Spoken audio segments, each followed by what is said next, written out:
Hello humans, Master Dinnerflex here, bringing you the low quality content you deserve. And today I'm going to be doing Minecraft again, except this time, instead of showing off that world, I want to do something very different, because there's actually just a lot of Let's Plays out there of just people playing normal Minecraft, and there's nothing interesting about it. So, what I decided to do is I would take it a step further. I am on the snapshots for 1.18, and I am going to be doing a data pack that spawns me in the Nether, and I will just have to survive there. If I die, I respawn in the Nether, and if I leave for the overworld, I can only stay out in the overworld for a little bit. Because if I don't come back, being in the overworld will kill me. So, I am hellbound. A few other changes I made are specifically to bartering, because there are certain barters that you get that do not serve any use if you are only playing in the Nether, such as gravel and nether brick. Those two items have no function in a Nether survival playthrough, so I replaced them with coal and I believe glowstone, because there's no way to renew glowstone in the Nether. Funny enough, the only way to renew glowstone is in the overworld. So I decided I'll replace those, and then finally I decided to replace the soul speed iron boots with enchanted books of any enchantment, kind of like what you get from treasure fishing, except the drop rate on them is incredibly rare. So this is so I can have a long-term plan in the Nether without needing to always go up in the overworld over and over and over again until the point where there's just no need to go in the Nether. So that's something I also changed as well. And then one final minor change is I replaced the gold ingot that pigmen drop with raw gold, which is actually a nerf, but I did it so I can make raw gold blocks. Like, that's actually the only reason I did that. So, now that we got these changes out of the way, it's time to go to hell. Alright, here we are. Now, this is something we have to keep in mind. In the Nether, as soon as possible, we need to find the stems, and we need... Yeah, it's actually just basically the stems, because we can get black stone from the piglins. It was one of their bartering changes that Mojang introduced. Alright, so we have stems. So the only thing we need to do is we need to find... Oh, let's see if I can make this jump. We need to find wood, and then we need to find gold. We need enough gold to put on a piece of armor on our beautiful face. And then we need enough wood to keep enough tools to where we can get to blackstone. So that is what we're going to be needing initially, because the Nether, when you're wanting to survive in the Nether, it's a resource loop you have to constantly manage. You need blackstone, you need wood, you need food, and you need gold. And all of these can be interchanged at any given point outside of, I believe, the food. But with food, it's like its own very weird mechanic. And once I get some establishment, I'll talk more onto Nether survival. Alright, I'm mining up some gold here. And this is one of our first steps. There were two ways I could go about this. I could just start going for gold initially, or I could dig deep underground and try to get some blackstone to start cycling some better tools. Neither of these are incorrect, but the danger with trying to go very deep down for blackstone is that there's no guarantee that the part of the nether I'm at right now will connect to the underground, and it might just be in a lava pit. So with gold, it's kind of a little more safe. It's just you might have to run into some piglins that'll give you issues early on. As long as you can run fast, they're not too much of a problem, and if you have blocks, then they're not a problem at all. Now, I'm going to get some more gold here, and this is probably once we start bartering, you'll see the few minor changes I changed, because they were only to have this playthrough actually function a little better, because while Mojang did put a very solid foundation for Nether survival, it is not very refined, and that is due to just basically, you cannot, they didn't build it as if you were only playing in the Nether. They built it as a bonus that sometimes, in a way, you can survive entirely in the Nether, but that wasn't their main goal. Their main goal was to just add a much better Nether. And while they did that, Nether survival is kind of something that needs its own management. Alright, so let's start with a very, very minimal piece of gold armor. We'll just do boots. And now any gold we mine up right now is going to be dedicated to bartering. You don't really want to waste a lot on gold armor. While it is one of the best armors you can get here for a very long time, it is still not ideal, and the value of the gold for bartering is still superior, but you do want enough gold just to have armor. And unlike normal playthroughs, you can't roam around without gold armor like you can in normal playthroughs, just due to the fact that you're always going to have to interact with these piglins, so you might as well get used to it. But I'm going to go find some piglins, and we can get some bartering set up. Now, right here, you can see me picking up some mushrooms. This is one of the only growable foods in the Nether. You have 3 food sources in the Nether, and they are pork chops, mushroom stew, and rotten flesh. And that final one is not a joke.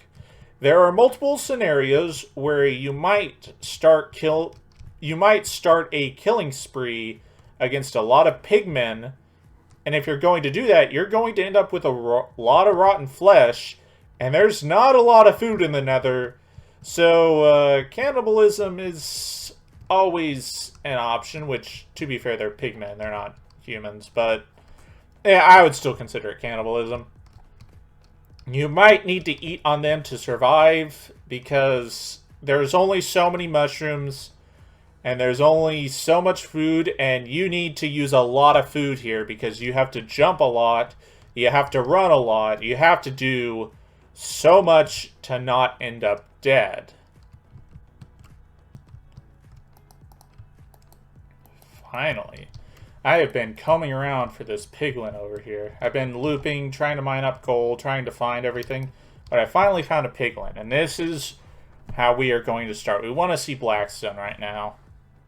Quartz? Not quite. Now, ooh, gassed. So, we're just going to barter and barter and barter. And we need to try to get some things. Oh, that's a new barter I added.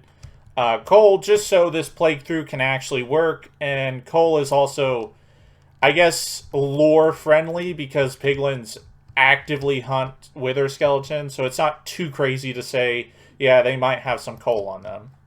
But we're going to go around, and we're going to keep up mining gold, but now that we got some blackstone, we have some better tools to gather resources.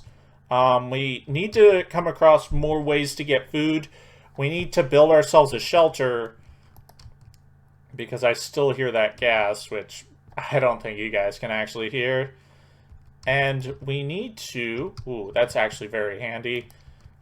And we need to just get ourselves established. We need to get ourselves in a position where we can create pretty much a resource loop where we can mine gold, mine blackstone, get wood, get food. It's pretty much everything we need for survival. And gold is so important because while the other three keep you alive, gold is what allows you to progress. You can only get so far with what you have, and gold being a way to upgrade to iron stuff, as well as renew some resources that would effectively not be renewable otherwise, like blackstone, are very, very important. So I'm going to go around, start chopping down some trees, start getting some more gold, and trying to find a food source. One final thing I did not mention is get used to using just stone tools. They're the most readily available tool that is worth making, because wooden tools, it takes a while to get all the wood to make a lot of them, and they don't last very long. But at least in the case of blackstone, they last long enough when you consider how much blackstone you will be getting, because we're not going to get an insane amount of blackstone through bartering. We're actually going to get a lot of it from mining deep under the Nether. Once you get around Y level 20, or maybe around that area, you start coming across pockets of blackstone that are very big. But this is also nice because this is around the area where you find the most ancient debris as well, and it's also the safest level to tunnel at. The only thing you really have to worry about are lava pockets and the areas you dug out yourself, creating spawn points. But as long as you dig in a certain way, depending on which biome you're at, that won't be an issue.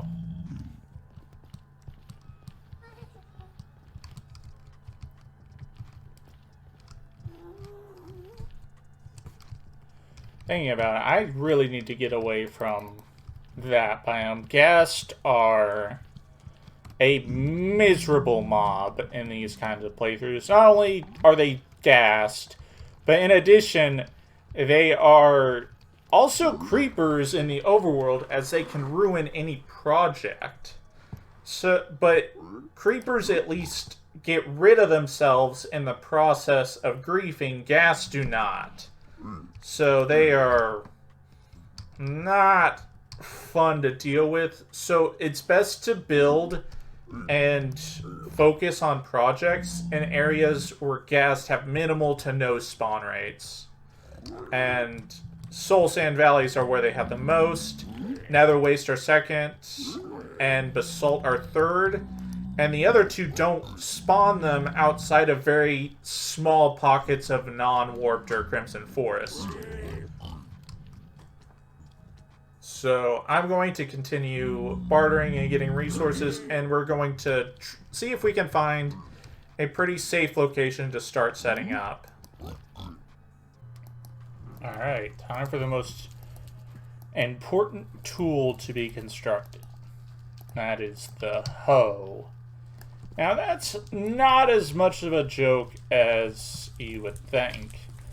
Now, the thing with the tools in the Nether is the best ones have a double function. Of all the tools, the shovel, the hoe, the axe, and the pickaxe, the shovel has the least amount of utility, as crazy as that is to say. Because in the overworld, the hoe only has, like, limited options in what it can do, but in the Nether, the shovel is one of the least useful tools, because all the others serve more than their base function. The axe, not only does it help you collect wood in a wood-scarce environment, but it also doubles as a very important weapon for most of the early game, because the stone axe does a whopping 9 damage on hit, which is so powerful. The pickaxe not only allows you to tunnel, which is how a lot of movement goes, but it also is how you even collect the gold ore, and it's how most blocks are collected in the Nether anyways. And then the hoe is how you remove these nether wart leaves. They do not disintegrate on their own. You actually have to help the tree get rid of them. You have to mine them all up. And that is important not just to get them out of the way, but everything you do around trees involves bone meal. Because once you cut down the original tree, it will never grow back and it will never give you a sapling just alone. What you instead have to do is create bone meal with a composter. And the composter is so important because not only do you create bone meal, but whenever you're cutting down these trees and collecting all these leaves, you'll actually create a bone meal surplus. You will create more bone meal during this process than it cost. So over time, you can have a surplus, and this can be helpful for growing giant mushrooms for food, and also just creating more trees than you started with, which you would definitely want a surplus over a deficit. But I'm going to cut down all these trees in this area and remove all their leaves, and I'll show you what I'm talking about. Alright, so we got those trees cut down, and we got other leaves removed. So let's go into this composting phase. Now, what you're going to need, obviously, is a composter, and we're just going to cram all these leaves into it and get our bone meal, which is not going to be a fast process for how much I got.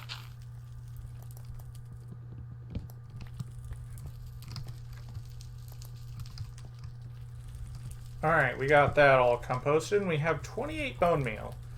Now, with this bone meal, we can accomplish 3 things that all are necessary for growing new trees. Let me get this fire out of the way. It's annoying me.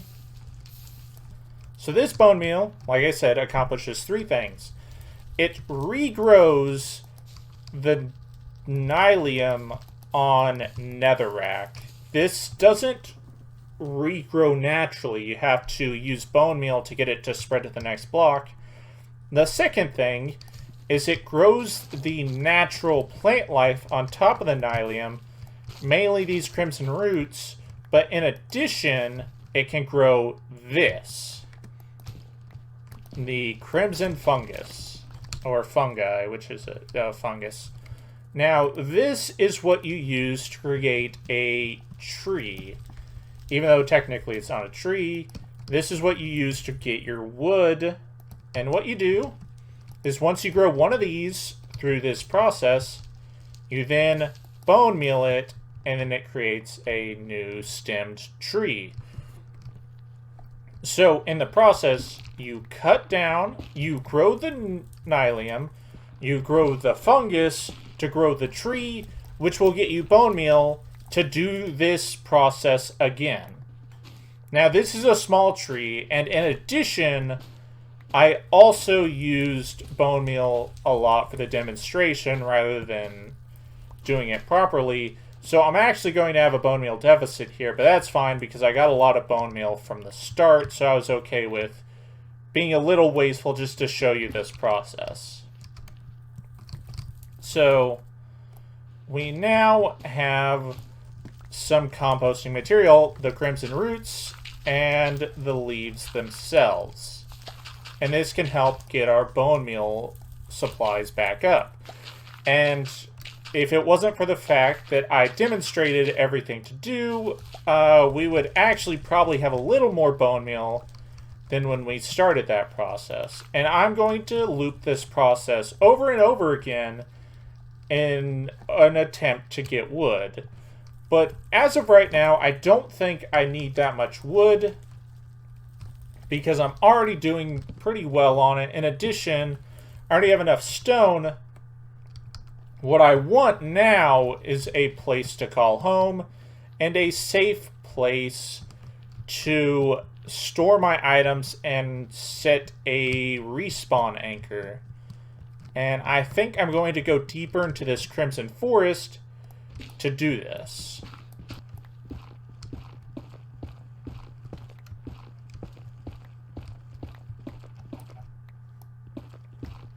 Alright, looks like I poked out through another part of the Crimson Forest, which is nice. And what is... Oh, looks like a baby piglin zombie died. Pretty nice food. It's also a very, very unique food source in the Nether, but it's not reliable, which is why I didn't consider it one of the three. Let me get rid of more water. I don't have a use for it right now. I think right here. So, when building a home in the Nether, if you can call it that, you want it to be very dug in. You don't want to expose it. Like every starter house in the Nether is probably going to be dug into a netherrack hole somewhere.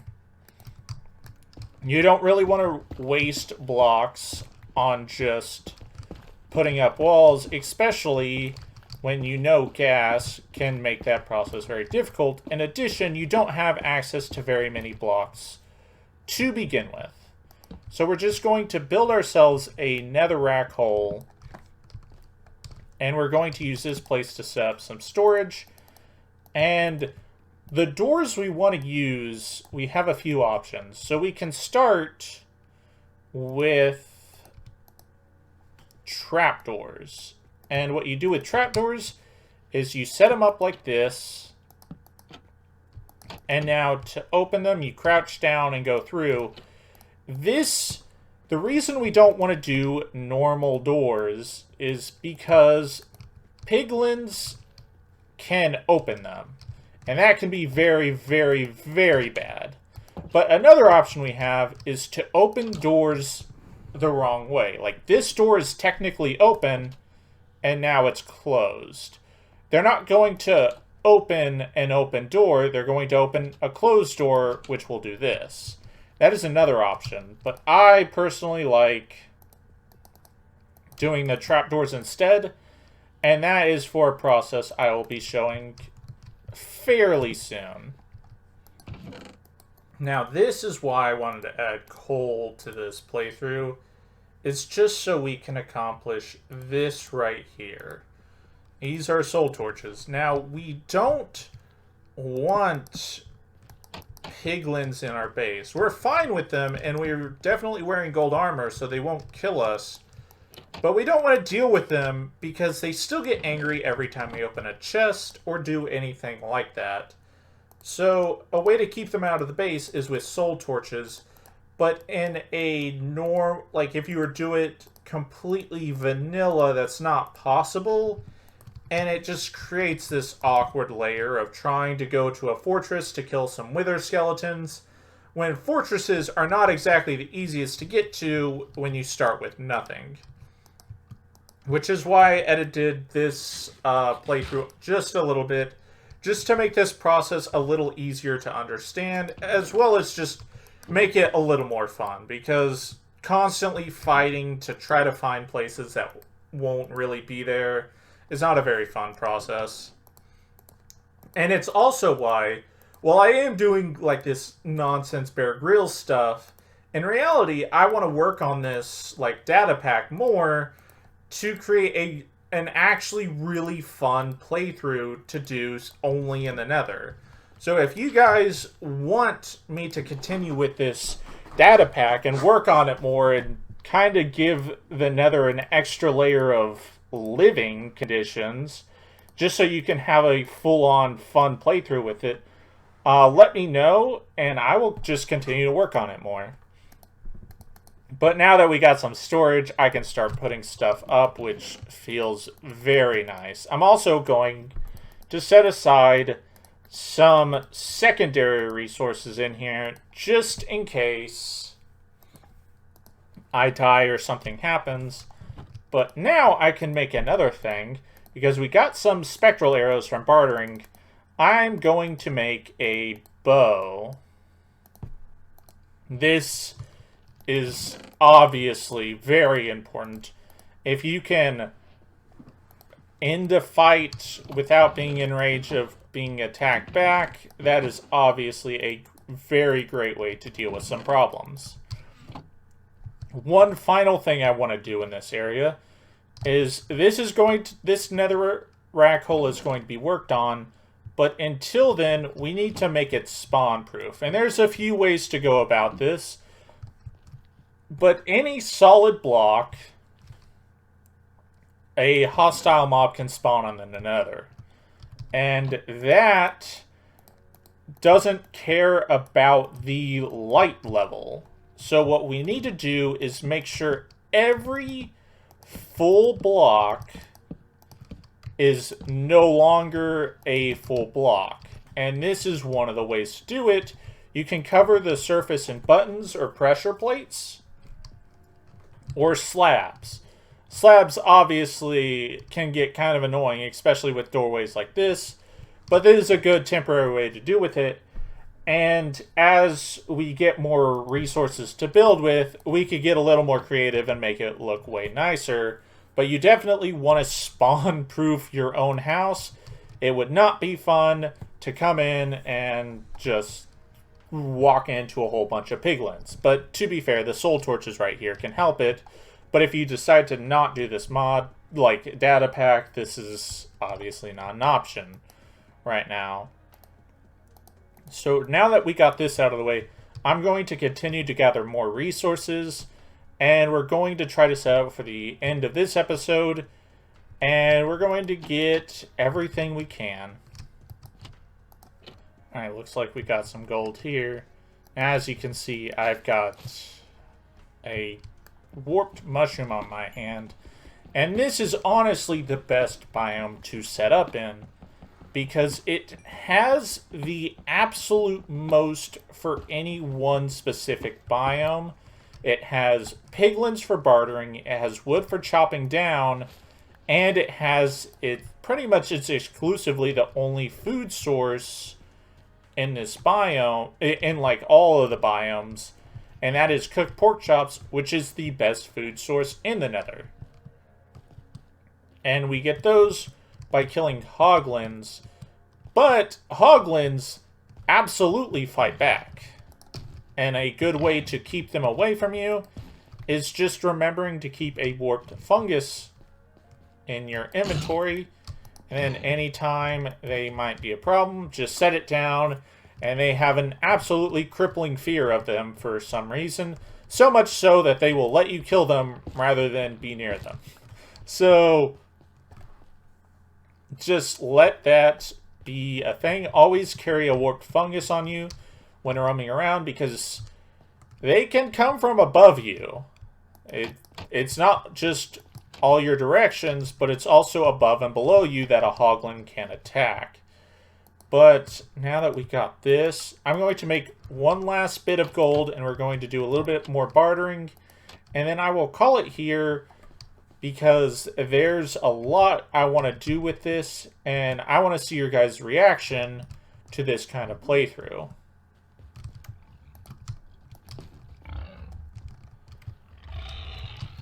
Looks like here's a good example of what I was talking about earlier. I'll just set a warped mushroom down, and they will refuse to come to it. And there's my first mob kill, surprisingly. Missed. And I think this is my last arrow. Yep. Alright, so if I want any more, I'm going to have to get a little closer.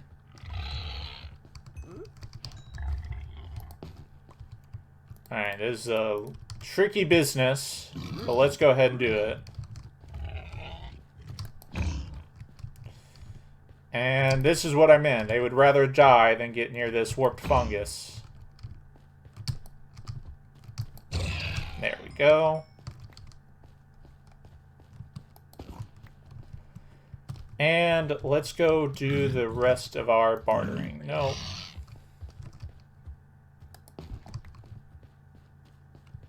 Let's get these arrows back before they despawn. And I hear someone. There you are. Hey, my good man, give me some stuff. We've got gold, soul sand. I'm going to use that to scare you. Oh, blackstone's always nice to get more of. And let's see what our last one is. More soul sand. Okay. So that's going to be it for me. Thank you all for watching. Hopefully you enjoyed this video. And I'm probably going to collect more of the less interesting resources off camera, just because you've already seen how and why I collect them, like this wood and this nether wart block. You already know this is what I'm going to be doing with it, so I don't need to show you again. But that's about it. Thank you all for watching, and remember, Master Dinnerflex will take your soul.